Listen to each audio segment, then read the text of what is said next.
ఓం శ్రీమాత్రే నమః. సంకల్పమే జీవనాధారం. మన సంకల్పాలే మన జీవితాన్ని రూపొందిస్తాయి.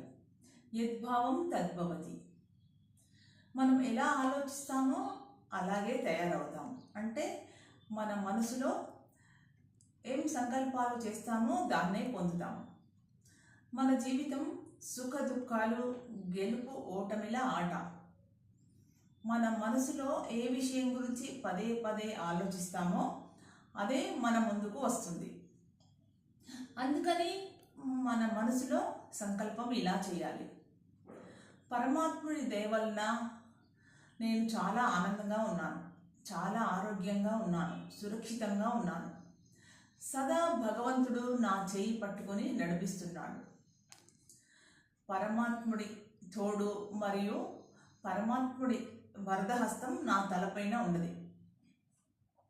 ఆయన అనుగ్రహంతో నాకు ఎల్లప్పుడూ అన్నీ చాలా మంచిగా జరుగుతూ ఉంటాయి అని శుభ సంకల్పాలు చేస్తూ ఉంటే, ఏదైనా చెడు జరిగేది ఉంటే కూడా అది కూడా ఆ పరమాత్మ దయ వలన మంచిగా అయిపోతుంది.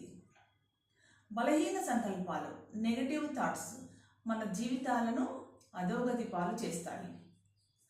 మరలా మన జీవితంలో సఫలత సాధించాలంటే అది మన శుభ సంకల్పాల శక్తి, పాజిటివ్ పవర్స్ వల్లనే సాధ్యమవుతుంది.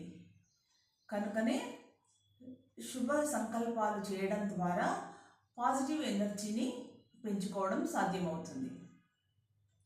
బాహ్యంగా మనం ఎంత ప్రయాసపడినా ఆంతరంగికంగా మన సంకల్పాలు సరిగా లేకపోతే ప్రయోజనం శూన్యమవుతుంది.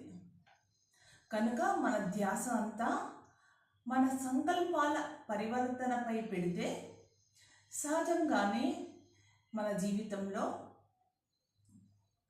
సానుకూల పరివర్తన, అంటే పాజిటివ్ ఆలోచనలు, పాజిటివ్ థింగ్స్ సాధ్యమవుతుంది.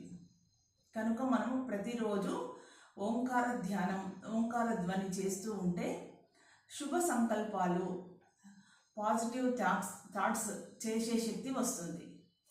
జై శ్రీరామ్.